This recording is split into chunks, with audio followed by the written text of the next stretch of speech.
Hey guys, today we're looking at a Dell PowerEdge R420. We seem to be having some kind of voltage issue with one of the CPUs. In this error code, let's scroll to the front here. The error code we are getting is VLT0304 for CPU 1.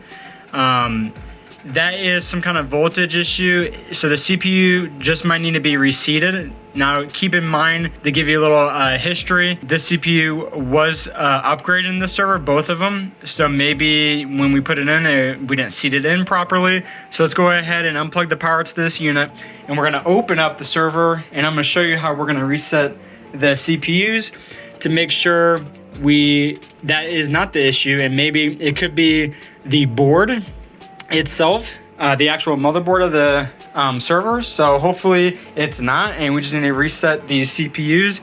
So let's go ahead and pull this server out and open it up, and let's take that heatsink off and get it going. All right, we have the server on our workbench here. Let's go ahead and open it up. If you guys remember on that error code, we saw CPU 1 was the issue. All right, guys, so you can see it's clearly marked CPU 1, CPU 2. So let's go ahead and remove this bracket because we don't need that, and just get that out of the way.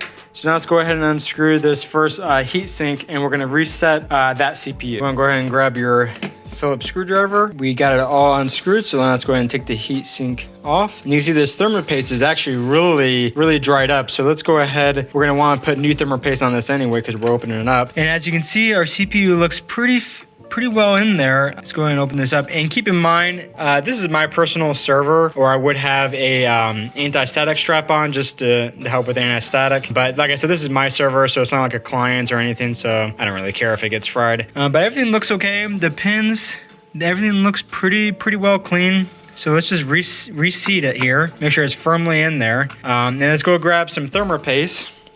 Hopefully we have some in our stock. And we do. We have some nice thermal paste here.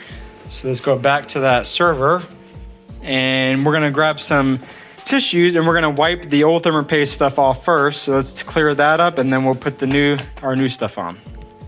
All right, so we just cleaned our CPU and the heatsink fully of all the old stuff off there.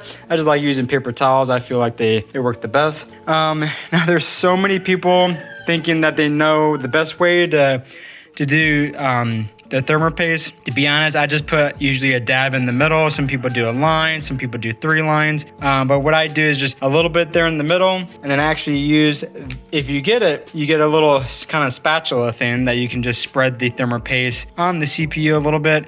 But like I said, so many other people, do different methods. I'm gonna add a little bit more paste here. This seems to be a little dry. It has been sitting around for a while, so we might have to grab some other stuff, but let's see how this works here. So we actually went ahead and got different thermal paste because that stuff was a little dry. We're gonna go ahead and just put a big dot there, put our heatsink back on, and we're gonna screw this back up and boot up the server and see if our error message is gone. All right, we got our server racked. We got the power plugged back in, our network cables plugged back in. So let's go ahead and power it back up. Now, right now we're gonna get a blue screen right away, but we gotta wait for it to fully post to see if that error message is really gone. Sometimes you have to go in iDRAC and actually clear that, and then wait for it to come back up, and hopefully it doesn't come back up, and then just wait for it to come back up. If it does, give that error message again. But we're gonna give it 5-10 minutes here, see if it comes up, and we'll continue on. All right, guys, I think that wraps it up for us. We've had this server on now for almost 2 hours, and we're still getting no error message. We also went into our iDRAC here, and everything is green, which is what you want to see.